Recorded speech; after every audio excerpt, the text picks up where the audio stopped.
CET Rajasthan 2024 का exam form भरने के लिए सबसे पहले आपको एसएसओ पे आना है। एसएसओ का लिंक वीडियो डिस्क्रिप्शन में दे दूंगा, क्योंकि डायरेक्ट आजकल लिंक मिल ही नहीं रहा है गूगल पर। तो वहां से डायरेक्ट एसएसओ पे आ जाइए। एसएसओ आईडी पासवर्ड दर्ज करके कैप्चा कोड दर्ज करके लॉगिन कर लीजिए। लेकिन अगर आपके पास एसएसओ आईडी नहीं है तो आप रजिस्ट्रेशन वाले ऑप्शन पे क्लिक करेंगे। यहाँ पर आपको जन आधार और गूगल का ऑप्शन मिल जाएगा, यानी आप जन आधार कार्ड से या फिर जीमेल आईडी से यहाँ पर आप एसएसओ आईडी बना सकते हैं। इसका कंप्लीट प्रोसेस मैंने बता रखा है, ऑलरेडी वीडियो बना रखा है। वीडियो का लिंक डिस्क्रिप्शन पार्ट में है, वो वीडियो देखकर एसएसओ आईडी बना लीजिए। एसएसओ आईडी पासवर्ड यहाँ पर दर्ज करेंगे, ये कैप्चा कोड दर्ज करेंगे और लॉगिन पे क्लिक करेंगे। लॉगिन करते ही यहाँ पर आपके सामने इस तरह का इंटरफेस आएगा, बहुत सारे एप्लीकेशन आपको दिखाई देंगे। तो यहाँ पर आपको रिक्वायरमेंट पोर्टल देखना है। यहाँ पर रिक्वायरमेंट स्टेप 2 है, ये वाला नहीं, ये जो पहला ऑप्शन है ये वाला ऑप्शन आपको सिलेक्ट करना है सीईटी का फॉर्म भरने के लिए। तो इस ऑप्शन पे क्लिक करेंगे। इस ऑप्शन पे क्लिक करने के बाद यहाँ पर आपको ऑप्शन मिल जाएगा, देखिए common eligibility test graduate level 2024 लिखा हुआ है। तो ये फॉर्म हमें भरना है। इसके लिए हमें ओटीआर करना होगा, यानी वन टाइम रजिस्ट्रेशन करना होगा, जिसका प्रोसेस इस बार बदल चुका है। तो अब यहाँ पर आपको अप्लाई नाउ पे क्लिक करना है। जैसे आप यहाँ पर क्लिक करेंगे तो आपको ओटीआर के लिए बोला जाएगा, आपको पहले वन टाइम रजिस्ट्रेशन करना होगा। तो इसके लिए यहाँ पर आप ओके करेंगे तो आपको ओटीआर के लिए रीडायरेक्ट कर दिया जाएगा। अब यहाँ पर ध्यान से देख लीजिए, सबसे पहले यहाँ पर पूछा जा रहा है क्या आप राजस्थान के निवासी है, तो यहाँ पर आपको यस करना है। अगर आप हैं तो यहाँ पर आप जन आधार कार्ड से डेटा उठा सकते हैं, जन आधार कार्ड नंबर दर्ज करेंगे, फेच मेंबर पे क्लिक करेंगे, अपना नाम सेलेक्ट करेंगे, आपका नाम, पिता का नाम, जो भी जन आधार कार्ड में होगा वो यहाँ पर आ जाएगा। लेकिन अगर जन आधार कार्ड में सही नहीं है तो यहाँ पर देखिए एक छोटा सा ऑप्शन है, I want to fetch data from Aadhaar. तो यहाँ पर आप आधार कार्ड से डेटा उठाइए, क्योंकि 10वीं की मार्कशीट के अकॉर्डिंग आपका डेटा होना चाहिए। तो यहाँ पर आधार कार्ड से उठा रहे हैं तो आधार नंबर दर्ज करेंगे, आई एग्री पे क्लिक करेंगे, एग्री पे क्लिक करेंगे। जैसे एग्री पे क्लिक करेंगे चेकबॉक्स का ऑप्शन मिलेगा, इस पे क्लिक करेंगे, सेंड ओटीपी पे क्लिक करेंगे। आधार कार्ड में जो नंबर लगा हुआ है उस पर ओटीपी जाएगा, तो यहाँ पर ओटीपी दर्ज करेंगे और वेरीफाई ओटीपी करेंगे। जैसे ही ओटीपी यहाँ पर आप वेरीफाई कर देंगे तो यहाँ पर आपके आधार कार्ड की डिटेल आ जाएगी, ओके करेंगे। यहाँ पर आप देखेंगे आधार कार्ड में जो नाम है आपका, आधार कार्ड में जो आपके पिता का नाम है वो यहाँ पर आपको दिखाई देगा। तो ये 10वीं की मार्कशीट के अकॉर्डिंग होना चाहिए, डेट ऑफ बर्थ यहाँ पर आप चेक कर लीजिए। ये अगर 10वीं की मार्कशीट के अकॉर्डिंग नहीं है तो आप यहाँ पर जन आधार कार्ड से डेटा उठा सकते हैं, अगर उसमें सही है तो। या फिर सबसे लास्ट जो ऑप्शन है वो एसएसओ वाला है, अगर जन आधार और आधार दोनों में सही नहीं है तो आप एसएसओ आईडी से डेटा उठा सकते हैं, उसमें सही डिटेल आ जाएगी। यहाँ पर मोबाइल नंबर दर्ज करेंगे, gate email from SSO profile वाले ऑप्शन पे क्लिक करेंगे तो आपकी एसएसओ प्रोफाइल में जो भी ईमेल आईडी लगी हुई है वो यहाँ पर आ जाएगी। अगर वहां पर अपडेट नहीं है तो कैसे अपडेट करना है, एसएसओ आईडी कैसे बनाई जाती है, उस वीडियो में मैंने बताया है, वीडियो का लिंक डिस्क्रिप्शन पार्ट में है। उसके बाद वेरीफाई ओटीआर पे क्लिक करेंगे, डिटेल दिखाई देगी। उसके बाद फाइनल सबमिट पे क्लिक करेंगे, आपके नंबर पर ओटीपी आएगा, ओटीपी देंगे और वेरीफाई ओटीपी पे क्लिक करेंगे। ओटीपी वेरीफाई करते हैं यहाँ पर आपका ओटीआर कंप्लीट हो जाएगा, नंबर भी मिल जाएंगे, रजिस्ट्रेशन नंबर, ओके करेंगे। ओके करते हैं यहाँ पर आप साइड डिटेल चेक कर सकते हैं, आपकी साइड डिटेल सेट हो चुकी है। अगर आप कुछ चेंज करना चाहते हैं, आपने चेंज किया तो फेच कर सकते हैं, या फिर फेच एप्लीकेशन फॉर्म पे क्लिक करके पुरानी एसएसओ आईडी भी यहाँ पर लिंक कर सकते हैं। तो ये ऑप्शन भी आपको देखने को मिलता है। अब यहाँ पर आपको पेमेंट करना होगा, ओटीआर का पेमेंट या फिर आप फॉर्म का पेमेंट बोल सकते हो। तो पे फीस पे क्लिक करना है। अब यहाँ पर पूछा जा रहा है क्या आप राजस्थान के निवासी हो, तो यहाँ पर यस या नो सेलेक्ट कर लीजिए। अब यहाँ पर आप रिजर्व कैंडिडेट हो या फिर अनरिजर्व्ड, तो वो यहाँ पर आप अपने हिसाब से सिलेक्ट कर लीजिए। अगर आप रिजर्व्ड हो, जनरल ईडब्ल्यूएस में आते हो, ओबीसी नॉन क्रीमिलियर में आते हो, एससी एसटी में आते हो, तो यहाँ पर आपको रिजर्व्ड कैंडिडेट सेलेक्ट करना है। लेकिन अगर आप जनरल में आते हो, आपकी इनकम ज़्यादा है, ओबीसी क्रीमिलियर में आते हो, एमबीसी में आते हो, तो आप अनरिजर्व्ड सेलेक्ट कर सकते हो। हम रिजर्व कैंडिडेट है, ईडब्ल्यूएस है, तो हम ये ऑप्शन सेलेक्ट करेंगे। और यहाँ पर विकलांग के बारे में पूछा जा रहा है क्या आप विकलांग हो तो आप यस कर सकते हो, नहीं तो नो करेंगे। अब हमें रिजर्व कैंडिडेट है तो हमें 400 रुपये देने हैं, पे फी पे क्लिक करेंगे, ओके करेंगे। ओके करते हैं यहाँ पर आपको पेमेंट गेटवे पर रीडायरेक्ट कर दिया जाएगा। पेमेंट करने के लिए पहला ऑप्शन नेट बैंकिंग का है, आप किसी भी बैंक की यहाँ पर नेट बैंकिंग सेलेक्ट करके पेमेंट कर सकते हैं।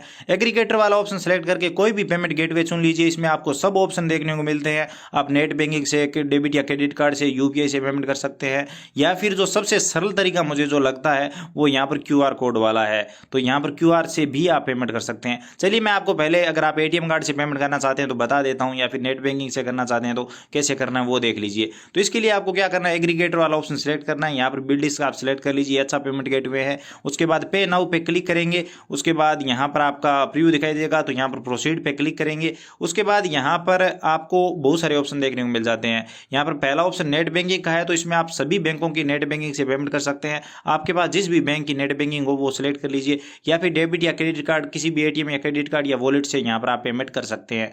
अब चलिए हम यहाँ पर क्यूआर कोड से पेमेंट करेंगे, जो कि सबसे सरल तरीका है। सबसे लास्ट वाला ऑप्शन क्यूआर कोड पेमेंट वाला, इसे सिलेक्ट करेंगे। करेंगे, यहाँ पर फ़ोन पे सिलेक्ट करेंगे, पे नाउ पे क्लिक करेंगे, यहाँ पर एक QR कोड जनरेट हो जाएगा। तो यहाँ पर आप थोड़ा सा वेट कर लीजिए। उसके बाद शो QR कोड पे क्लिक करेंगे तो यहाँ पर आपके सामने QR कोड आ जाता है। इसे आप फ़ोन पे, गूगल पे, पेटीएम किसी से भी स्कैन करके आप अपने पेमेंट कर दीजिए, पेमेंट हो जाएगा। देखिए यहाँ पर जैसे ही मैं अपने फ़ोन से पेमेंट करता हूँ 1 से 2 सेकंड में यहाँ पर रीडायरेक्ट हो जाता है और पेमेंट सक्सेसफुली दिखा दिया जाएगा। यहाँ पर आप देखिए मैंने पेमेंट कर दिया 410 रुपये का और यहाँ पर आप देखेंगे कि पेमेंट कंप्लीट हो चुका है। जैसे ही पेमेंट कंप्लीट होगा तो आपको OTR वाले पेज पे रीडायरेक्ट कर दिया जाएगा और यहाँ पर आपको रिसिप्ट भी मिल जाएगी। देख लेते हैं रिकॉर्डिंग हो रही है कि नहीं, वो जरूरी है। तो यहाँ पर देखिए पेमेंट सक्सेसफुली हो चुका है। ओके करेंगे, ओके करते ही यहाँ पर आपको रिसिप्ट भी मिल जाएगी। यहाँ पर आप देखिए पेमेंट हो चुका है कंप्लीट। और कैसे पेमेंट किया, और व्यू रिसिप्ट पे क्लिक करके आपने जो पेमेंट किया है उसकी रिसिप्ट भी निकाल सकते हैं।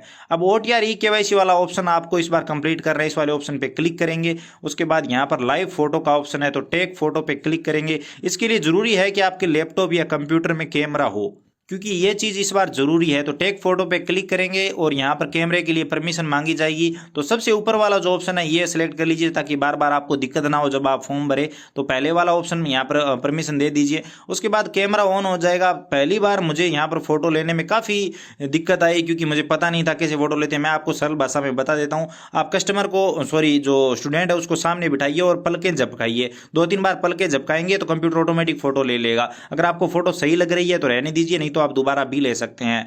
अब यहाँ पर आपको अपना एक सेल्फ डिक्लेरेशन भी अपलोड करना है। तो वो कैसे करना है, तो यहाँ पर देखिए एक सैंपल PDF दी हुई है।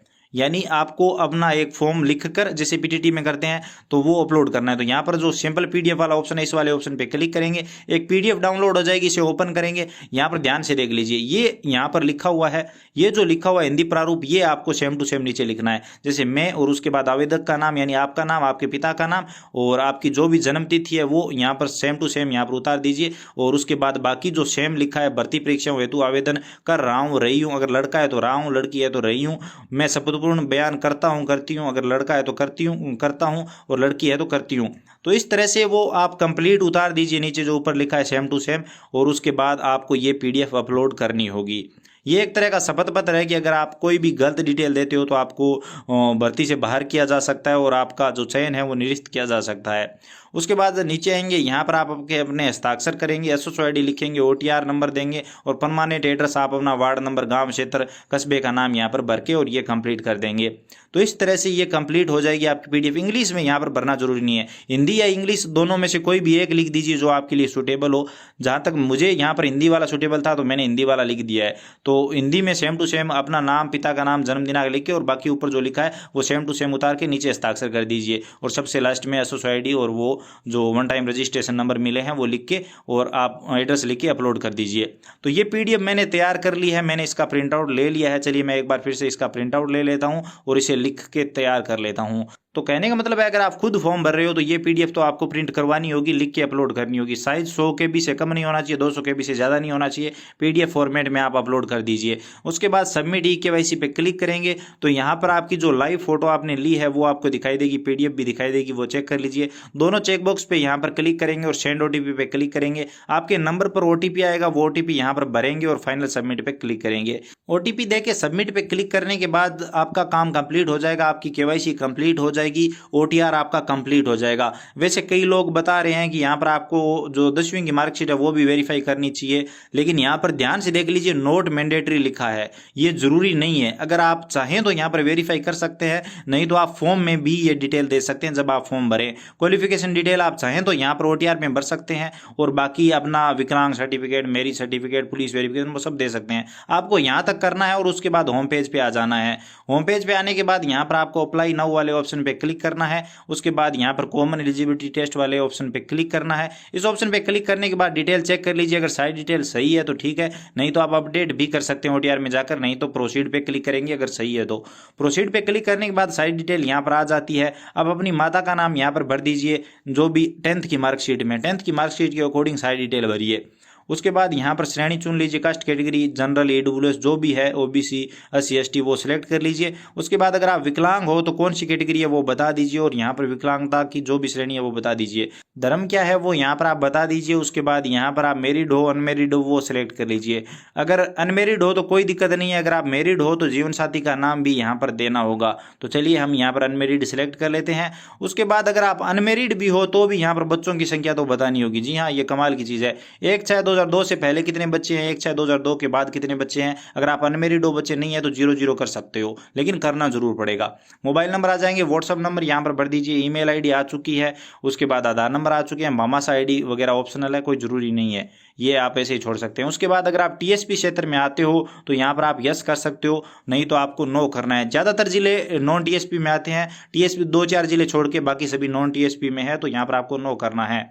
अगर आप आते हो तो यस कर सकते हो। और जो अगला पेज आएगा उसमें अगर आपके जिले का नाम नहीं आ रहा है तो इसका मतलब आपको नो ही करना है, आप समझ गए होंगे। तो यहाँ पर आपको नो करना है, नॉर्मली सबको पता है जो फॉर्म भरते हैं।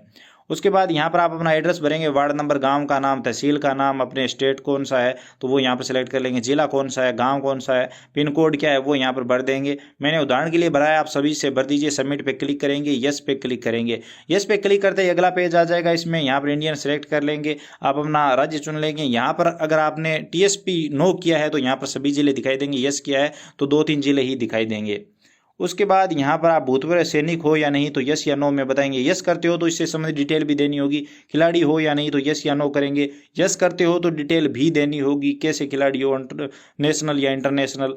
उसके बाद यहाँ पर आप मौजूदा स्थायी कर्मचारी हो या नहीं, आपको छूट चाहिए या नहीं तो यहाँ पर वो आप बता सकते हो। उसके बाद नेक्स्ट पे क्लिक करेंगे।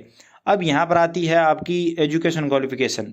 तो इसमें यहाँ पर आपको 10वीं की, 12वीं की और यहाँ पर ग्रेजुएशन की, ये 3 चीज़ें तो कंपलसरी है। बाकी पोस्ट ग्रेजुएशन, डिप्लोमा, ये अदर क्वालिफिकेशन ये ऑप्शनल है, आप चाहें तो दे सकते हैं। चेकबॉक्स पे क्लिक करेंगे। सबसे पहले सब्जेक्ट समूह में ऑल सब्जेक्ट या फिर ऑल जनरल सब्जेक्ट लिख सकते हैं 10वीं में। और यहाँ पर आप बोर्ड सेलेक्ट करेंगे, लिखेंगे। तो हम यहाँ पर BSc लिख देते हैं, board of secondary education Rajasthan. आप अपने हिसाब से भर दीजिए। उसके बाद यहाँ पर रोल नंबर, आपको परसेंट मिले थे, ग्रेड मिले थे, क्या था वो यहाँ पर सेलेक्ट कर लीजिए। कौन से साल में आपने पास किया, पासिंग ईयर कौन सा है, 10th की मार्कशीट पे लिखा होगा, वो वहाँ से देखकर यहाँ पर आप सिलेक्ट कर लीजिए। चलिए हम 13 सेलेक्ट कर लेते हैं। परसेंट कितने मिले थे तो वो परसेंटेज आपको 10th की मार्कशीट में देख लेने। उदाहरण के लिए मैं मान लीजिए यहाँ पर 64.17 यहाँ पर लिख देता हूँ। तो इस तरह से आप अपने हिसाब से जो भी आपकी 10th की मार्कशीट में वो भर दीजिए। इसी तरह से 12th में और इसी तरह से ग्रेजुएशन में। यहाँ पर ग्रेजुएशन में 12th में आप यहाँ पर लिख दीजिए आर्ट कॉमर्स जो भी है, और यहाँ पर ग्रेजुएशन में आप BA BSc BCom जो भी आपने कर रखा है ग्रेजुएशन में वो लिख दीजिए। उसके बाद यूनिवर्सिटी का नाम आ जाएगा, रोल नंबर आ जाएंगे, फाइनल ईयर के लिख दीजिए ग्रेजुएशन में आप, और यहाँ पर रिजल्ट लिख दीजिए और परसेंटेज निकाल के लिख दीजिए। ये सारी डिटेल भर के आपको नेक्स्ट करना है।